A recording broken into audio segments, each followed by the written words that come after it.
So choose your path, Alex. Are you gonna go the lighter side or the darker side? No, let's go the dark side. The darker side. Well, let me show you the face first of all. It represents the key art, which has half of my face as Christos, the other half as Criss Angel. The Christos represents the darker side of me.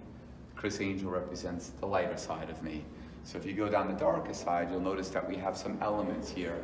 All of these elements are in the show. So like this subway train, you'll actually see it go through the entire theater. And this represents the time when I used to go into the city and try to get a break from producers, agents, managers, and no one would give me an opportunity because they didn't get me because I wasn't like anything that they've seen before. So we have, you know, some signatures: Lance Burton, Gary Oldman, Paul Stanley, a bunch of really cool people that have signed a train. Over here we have Bobo, who scares the hell out of people. We have the Tantiana, who I cut in 2 pieces in the show without any boxes, gloves, covers of any kind, crawling away for her life. Over here we have the doll face character, which if you walk past, the eyes will turn on.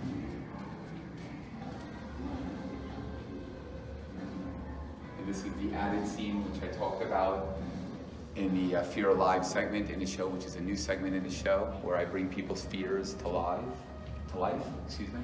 Over here, there is the Phantasm book, which is in the show before the bird segment. All of these beautiful fantasy images come to life out of the book.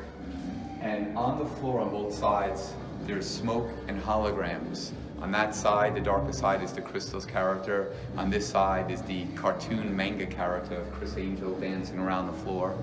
There's beautiful pieces of artwork that were done by these incredible kids who are going through a very trying time right now with their disease.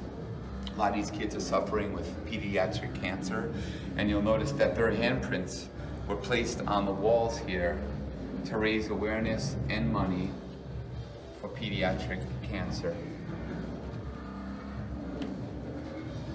This beautiful piece of art over here I had purchased. So this painting here was done by Taylor, really just the greatest kid. And he had passed away when he was 11 years old. So we raised a lot of money for pediatric cancer in memory of Taylor. And we're reminded every day that these kids are dealing with life and death.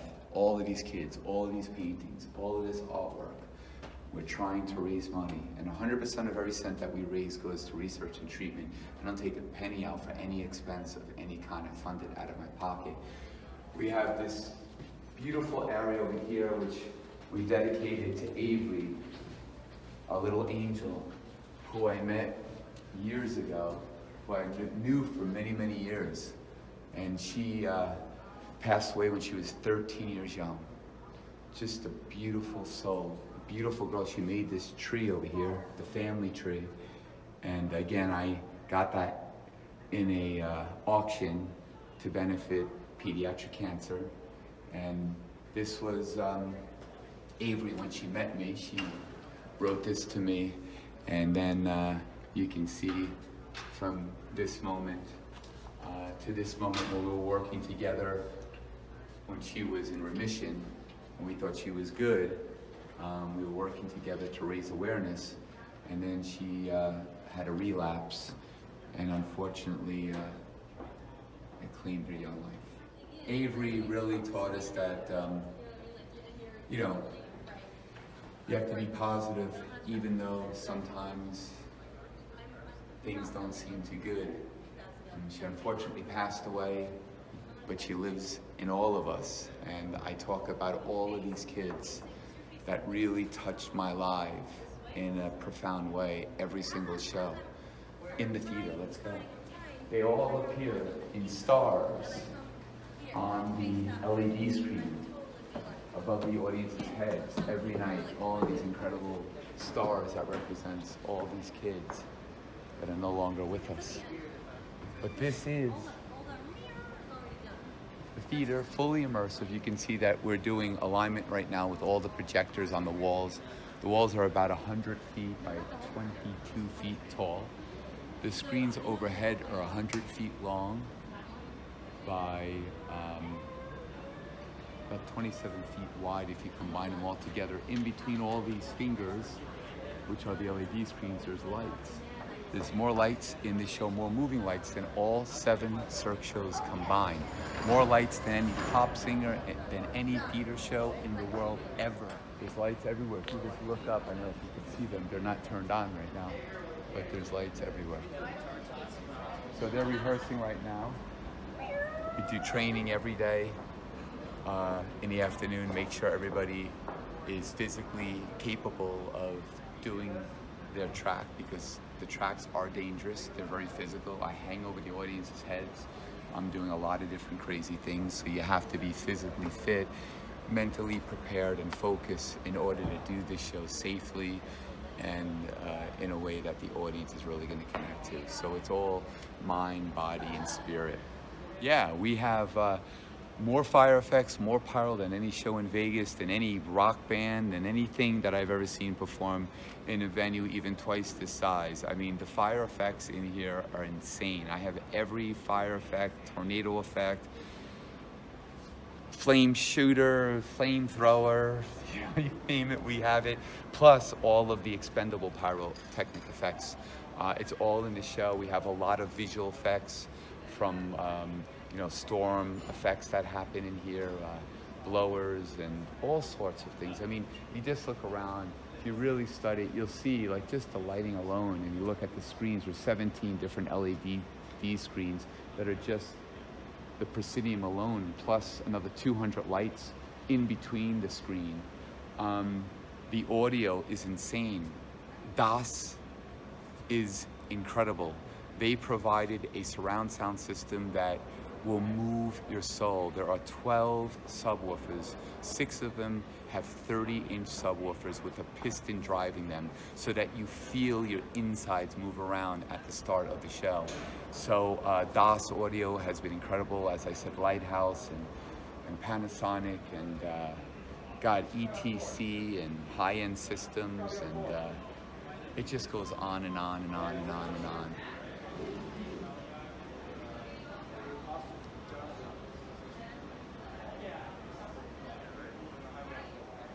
The scale is ridiculous, right? Oh yeah, you know, this is crazy because it's a more intimate theater than I was at previously, but you know, just as many seats and the audience is right there. It's a much more intimate feeling. Planet Hollywood is amazing because of the location. It's right across the street from the Bellagio. It's in the heart of the Strip, and the excitement is incredible. The foot traffic, you know, was pretty much sold out every freaking night since we started. So it was a great career move and business move to come to Planet Hollywood, and they just treat me amazing. I'm just so happy to be here. Is it still as exciting for you in the middle of the show when all this going on around you as it was when you first started? Oh, this is more exciting because I get to really enjoy and look forward to perform here, because I'm only doing 260 shows a year as opposed to 450 that I previously did. This gives me the opportunity to miss it. I do, you know, 6 shows 20 weeks a year and 7 shows 20 weeks a year, 40 weeks a year, where I was doing 48 weeks a year, and I was doing, what was I doing, like 460 shows, something crazy. So my body heals better. I'm able to get more rest. I'm able to give a better performance. And I don't know, the energy is just far greater than anything I've ever experienced.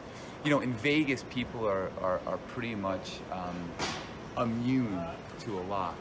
And when you're at this show, the audience reacts very differently than I've seen in any other theatrical show in Las Vegas.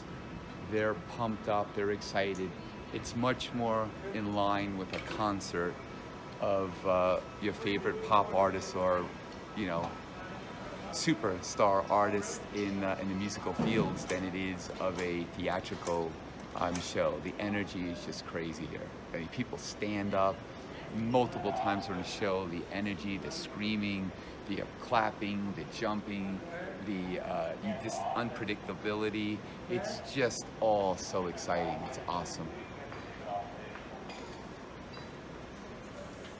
So you're backstage. This is the first time I've ever shown this before. Girls' dressing room. There's no one in here, I think. Oh, Michelle's in here, but she's dressed. And you can see who's sloppier, the girls or the guys. We'll find out. That's the question. Come, let's see the guys' dressing room. This is our little hangout room, like for everybody. Hi, Shelly. Hi. You stretched out? You warmed up? Ready to go. All right. This is the guys' dressing room. Everybody's decent. So yeah, take a look. You can see all the costumes, all the different heads. Josh plays Bobo. Hey, Josh. How you doing? And he also hypes up the audience in the beginning of the show. Oh yeah. Right? How you doing? Good. Everything's good. So, So he's getting ready.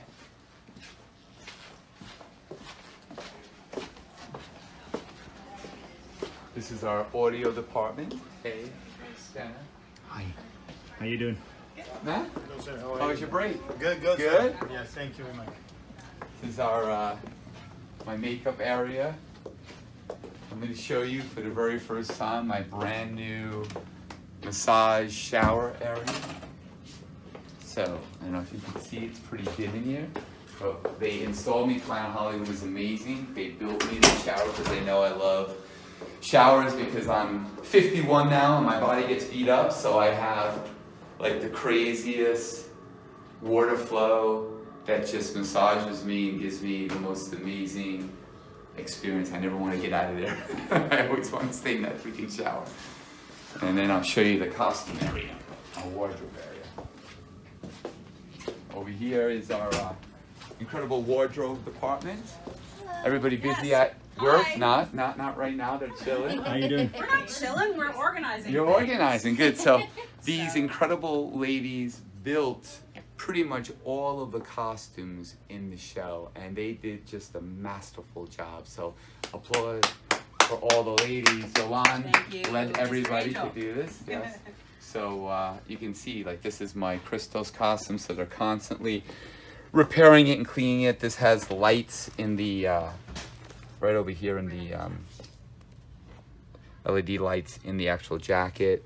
The belt lights up, the cape lights up.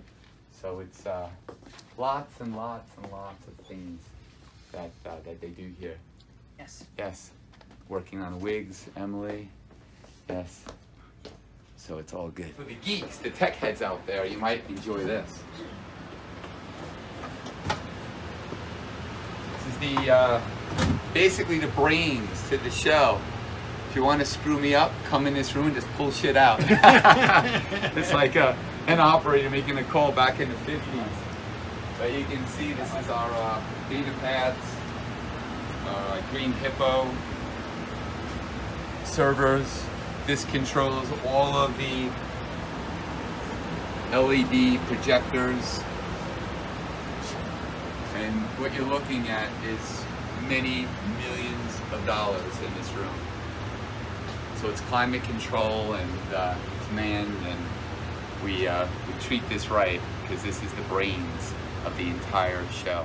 So in this room here, we have my hangout room. So when my friends come to see the show or different celebrities, they come and wait for me in this room. My mom's chilling here right now, but I love some of the pictures that are here. Paul Stanley, a dear friend of mine from CRISS, his guitar, Billy Gibbons from ZZ Top, Vince Neil, and a bunch of Sully gave that to me from Motley Crue, Godsmack. So really, really cool stuff. My son and I, my mom and dad, Oprah. So, oh, and I got my star on the Hollywood Walk of Fame. We got Gary Oldman, myself, Lance Burton, and Randy Couture. So, yeah, pretty cool. And Jerry Lewis, this is a cool little piece of trivia for you. Here's Jerry Lewis, myself, and Tony Orlando at the Help event a few years back. Jerry Lewis handed me the torch for my work with kids, and to continue to do that. And I also got his director's chair, which he used for many, many movies. And I'm just honored to have this. I also got some of his watches that were gifts from Dean Martin and Sammy Davis Jr., the Rat Pack. So big fan of Jerry Lewis, and have this chair and this picture to remind me of his career in entertainment, which was just incredible.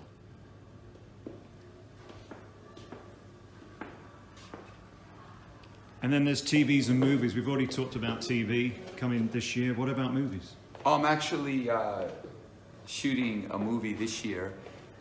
Mike Lee, that's with one E, is writing it. I just worked with him, and it's based on my characters and kind of the story I put together, but he's physically writing the actual script. It's awesome, and it will be released probably Halloween 2020, but we're shooting it this year, so look out for the Mind Freak movie. It's gonna be nuts.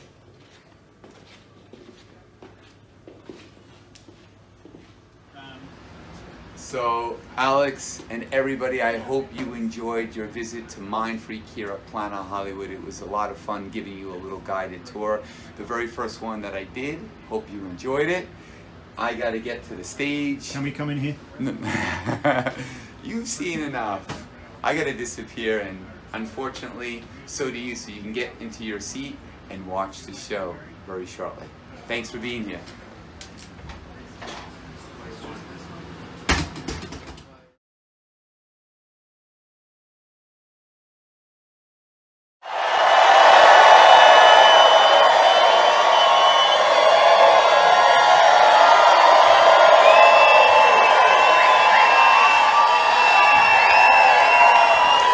Well, I love you so much. Thank you.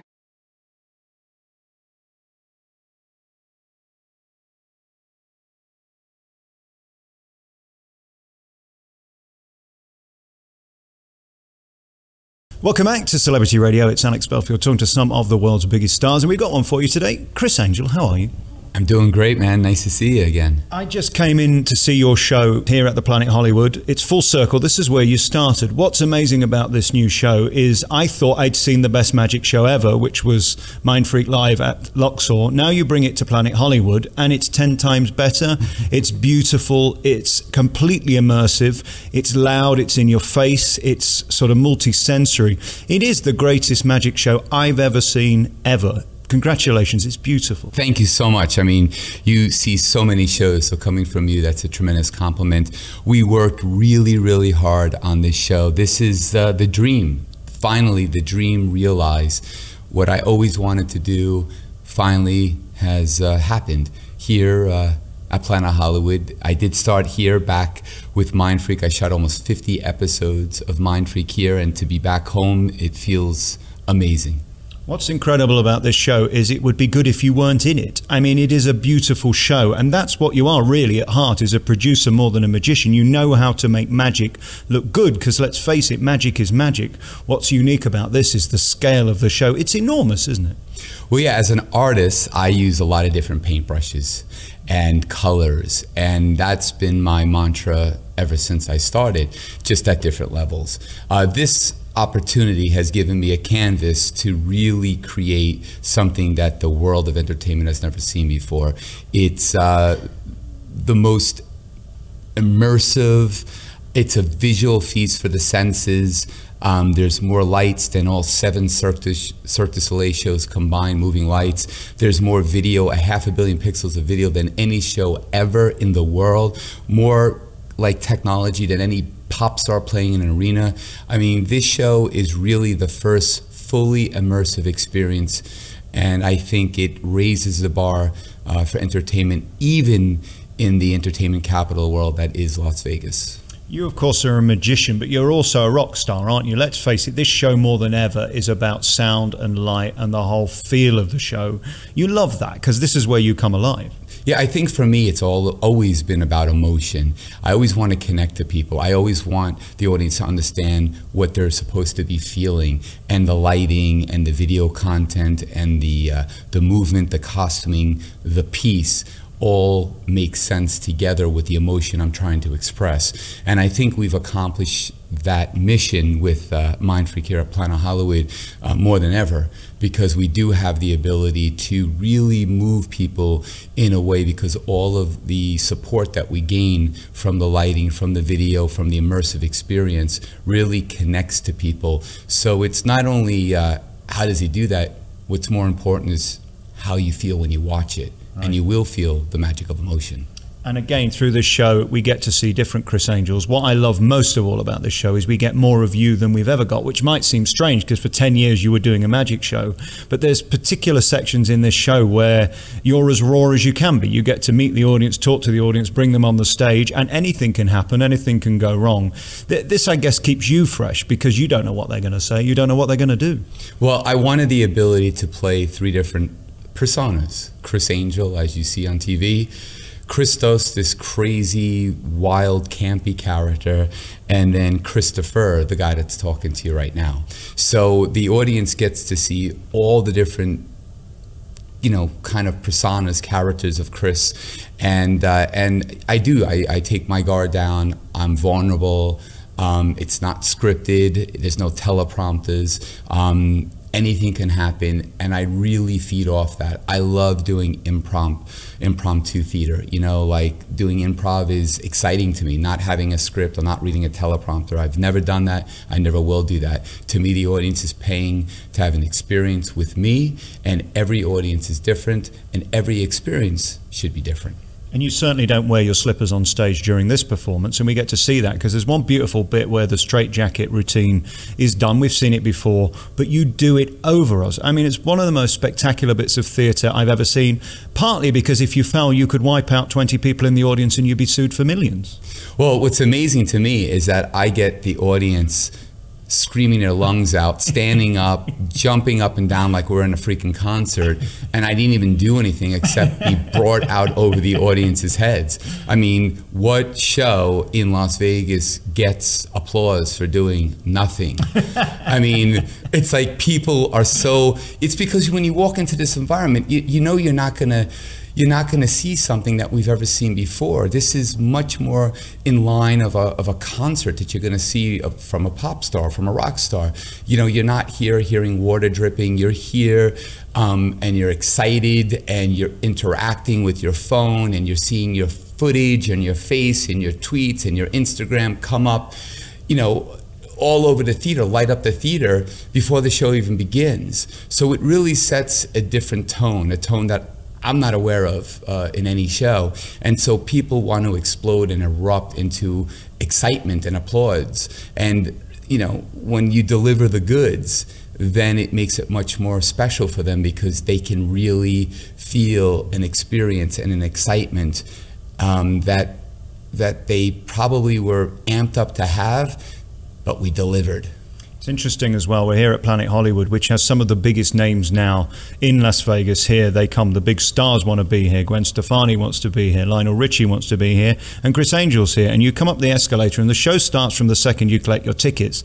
Again, that was important to you, wasn't it, to make sure the lobby is as exciting as the showroom? I want people not to have to spend a penny and be able to have an amazing experience free. So they can come here, look at 13 of my motorcycles throughout the hotel. They can come to the lobby, interact with, you know, different engaging demonstrations that happen in the lobby. There's, you know, Gary Oldman, Oscar winner. There's, you know, Randy Couture, you know, so many different, Paul Stanley, different celebrities that are friends of mine that participated in the lobby experience. So the audience gets to appreciate this free.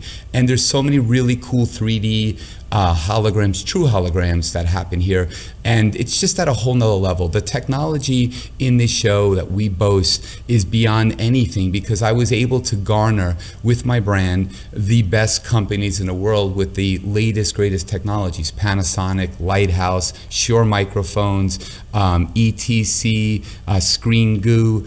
and the list goes on and on and on. So we're really able to deliver a show that really is technologically the most sophisticated, than any other show, at least for the next 6 months. And what's interesting as well, and we're going to get to that next, because I want to talk about you being a nightmare, because I think you probably are to work with, because you never stop. The show's never good enough. When it becomes amazing, you want it to be more amazing. We'll get to that. On the technology front as well, you encourage people to text before the show, and you film them in the lobby, and then there they are on the screen. I guess you've got to tap into this. It's 2019. People are on their phones. Yeah, why fight it? Embrace it, and that's what this show has done. It's the first show to do it, and we're doing it in a huge way. We have, almost 100 different screens just in the theater alone, over 50 different surface areas. So it's a really interesting concept. People really are used to sitting there at dinner and on their phones. So before the show starts, we encourage, take pictures with my stuff, come up on stage, go in my straitjacket, examine it, take a picture, put it on, get your wife in the straitjacket, get your husband in the straitjacket. It's really fun, and I, in real time, am communicating with what's going on stage. Every night it's different. So it's you never know what's going to happen. And this is Las Vegas. You do get the odd drunk person on stage as well. This is unfortunate. Yes, we get many drunk people on stage, but that's Vegas. Vegas people come here and they think rules don't apply. You can just do whatever you want to do. And in my showroom, we pretty much allow as much as we possibly can, provided it's still legal. What do you like to work with? When I first met you 10 years ago in Believe, it was a great show. It was nothing wrong with it, but it wasn't good enough for you. And now you've created this show and you're still doing other projects, and we're going to get to TV in a minute. Do you ever stop? Is good enough ever good enough? You ask me that question all the time, and the answer is no. I actually am not done with this show. I'm constantly making changes. I have the ending of the show going in, which is going to be an amazing tribute to all those men and women who have sacrificed limbs and life for our freedom all over the world. And it's going to celebrate all those countries that are free. It's going to be really a testament to how I can do this show with the ability of having the freedom to create magic. And so that's going in at the end of the month, next month. And I'm also working on a movie, which I'm working on right now. We'll be shooting. I have a new television project I'll be announcing shortly, and a project that will happen in New York that I'm going to announce probably in the next 2 weeks. This is incredibly exciting. And again, the answer to the question is no, you will never stop. Even when this is done, it won't never be done, because you'll constantly be putting stuff in and taking out. And even in the last week, there is a different show than there was a week ago last Tuesday to tonight. Yeah, I cut out over 30 minutes of material. I had over a 2-hour show. The idea is to always create a larger, longer show, and then listen to the audience and do surveys and see what they like and what is not as strong. And through that process, create the strongest possible product. So I have over 30 minutes, probably a couple of $1 million that I just took out of the show and will save for other projects. But I have, almost 4 shows worth of material, probably more. So I'm going to be going back out on the road this year with Raw, with a new version of Raw. And so I'm always creating. That's my thing. I'm always working. I don't have a day off. I don't know what a day off is. I don't know what an hour off is. I just work, and I'll be doing this as long as I'm doing the show. I don't see me slowing down or stopping. I'm just so excited, and all of the opportunities already that have transpired because of this show is just incredible. People have never seen anything like it. Producers, directors, writers, the public. I just had Paul Stanley here, who's a friend of mine from CRISS, Gary Oldman, and everybody's just losing their mind. Just like, this is the president of Cirque du Soleil, Jerry Nadell, a great guy. I worked with him for 13 years, saw the show, and he was like, Chris, do you realize you're doing a show that no one's doing in Vegas, not even Cirque du Soleil? This is brilliant. This is the future, and you're doing it today. Well, it's also contemporary. I don't want to slug off anybody in the art form that you represent, but unfortunately it is mostly guys stood on a stage making something disappear and reappear, which is fine, but over 90 minutes it becomes dragging. I guess this shows the opposite to that. You never want us to get bored. Now, the problem with that is, of course, it's so multi-sensory, this show, whether it's the girls on the stage or the lights or the sound.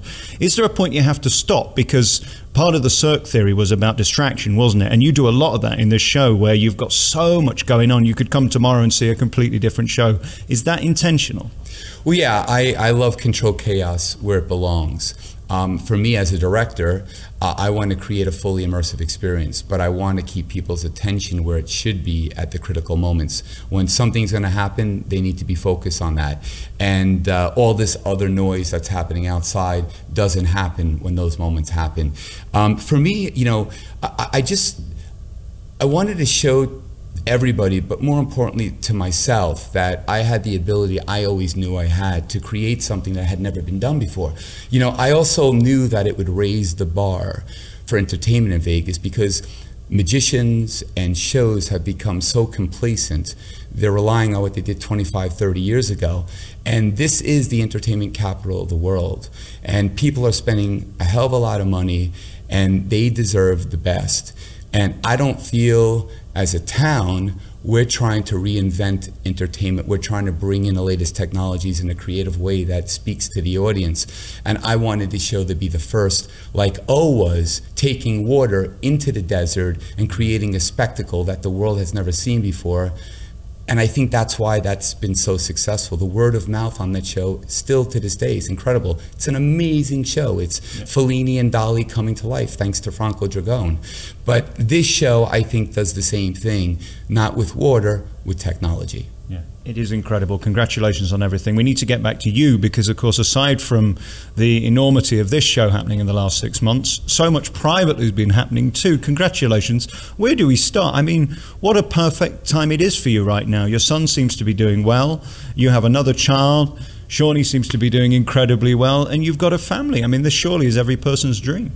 Yeah, I'm very blessed to have another beautiful, healthy boy, Christosiani, that was brought into the world January 22nd. He's adorable. And Johnny Christopher finishing his treatment of chemo for 3 years straight is beautiful. We have a documentary coming out called 1095. Just have to get to editing that. But we're going to raise a bunch of money. 100% of the proceeds will go to pediatric cancer research and treatment. And families that hear those horrible words that your son or daughter has cancer won't feel alone. They'll have something to watch to let them know that we went through the same thing. And the emotions and the emotional roller coaster that you go through is all normal and healthy. And so we wanted to do that. We're going to raise a bunch of money. I'm trying to raise $5 million in one night. I still haven't set the date, but I'm planning on doing it this year with Gary Oldman and our friends. So we're going to try to do a big event for pediatric cancer as well. Family is great. Yeah, I'm just insanely busy. Planet Hollywood, Caesars has been just rolled out the red carpet. They have been amazing. Base Entertainment. I'm really happy with where I am in my career and where I'm going and what's planned for this year, because I don't think people have seen the best of me yet or the biggest of me yet. I think that's all coming. It's right there. I could see it, and people will see it very, very soon. And when they see the show, they'll see that that we're stepping up the game here. And what's interesting about the last few years, no matter how wealthy you are, no matter your success or your fame or your 10 shows a week on the Las Vegas Boulevard, it won't save you in a time of crisis like you had medically. I mean, it just goes to prove no matter how big you are, the only thing that's going to get you through is hope and love, really. Well, that's the most important thing, you know, love, health, and happiness. The things that you can't buy are the things that, if you have, you're the wealthiest person in the world. So to me, it's about those things, those non-materialistic things that are really important. And really, you know, when you leave this earth, all this doesn't go with you. So what people hold on to is really their memories, It's all about the memories you create today for people to remember tomorrow. And for me, I want to create beautiful experiences. I want to give people hope. I want people to fulfill their dreams, because at the end of the day, I'm not special. I'm not different. I'm like everybody out there. The difference might be that I bust my ass to achieve the goals I set.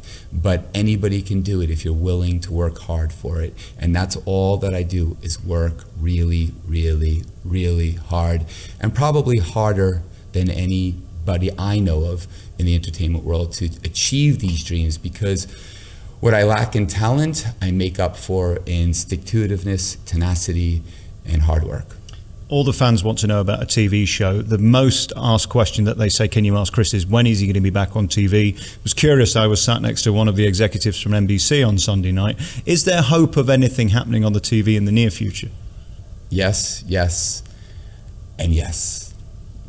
You are truly one of the hardest working people I've ever met. This show is absolutely beautiful, and you can seriously put it against any new touring production in arenas or Broadway show or West End show. It is creatively spectacular. What you've done to the theatre is truly mind-blowing, and even the show goes out over the audience. I mean, it's not about what's behind the curtain.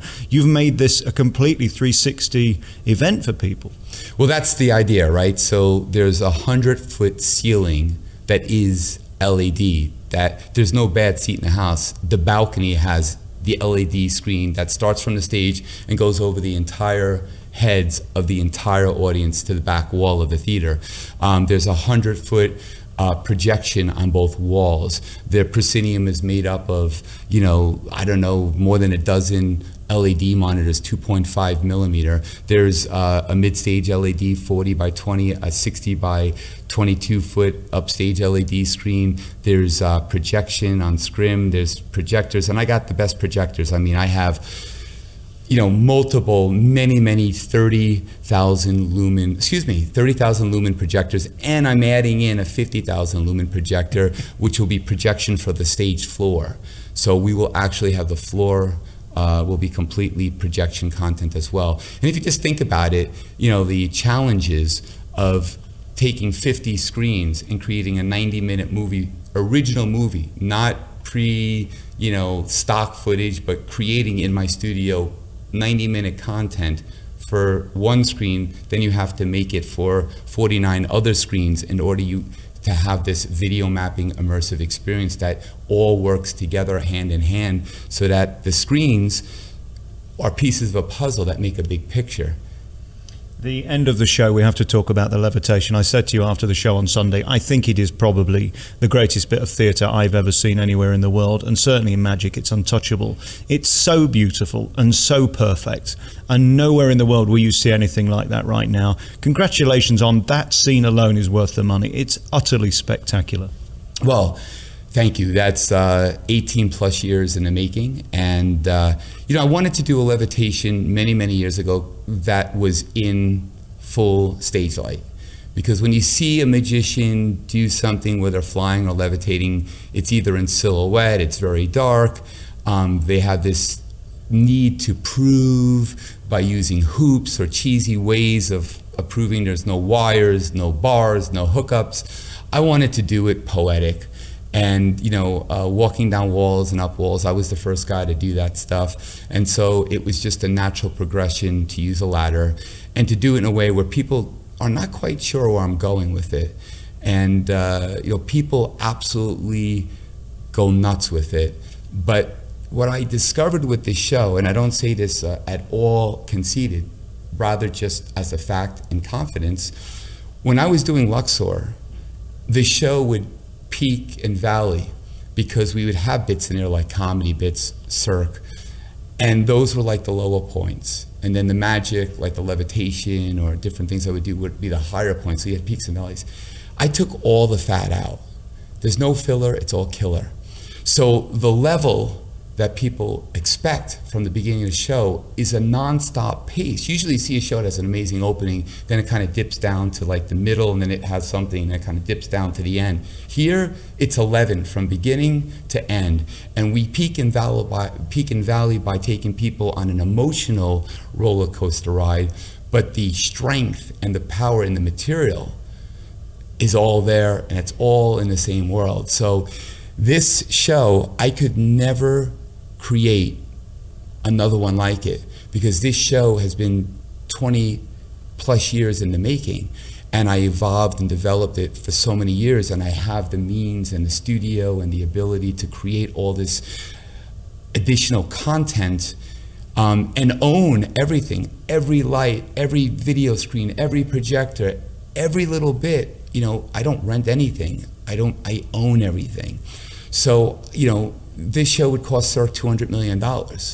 You know, I did it on their food budget, and I did it based on the CRISS Angel brand, and the CRISS Angel brand that people come to trust, like Panasonic, you know, Lighthouse, all of these Green Hippo servers, all of these incredible companies that understand that I'm not going to do crap. I'm going to deliver something that's going to be high level, because I have the best people working on it. And I've been blessed to have these incredible, smart, talented people that help take my vision and bring it to life, because I could never do this myself. This is beyond my comprehension, the technology that's in this show. It's miles and miles of cable, fiber optic lines. It's insane. You know, I've spent over a decade celebrating you and defending you and promoting you, and I continue to do so. I defy any critic or anybody to walk into that theatre and leave thinking it's any less than spectacular, brilliant and world-class. Criss Angel, you've done it again. Thank you for your time. I thank you so very much. That really means the world to me. And if you haven't seen Mind Freak here at my home, Planet Hollywood, please come and experience it. It's unlike any show out there.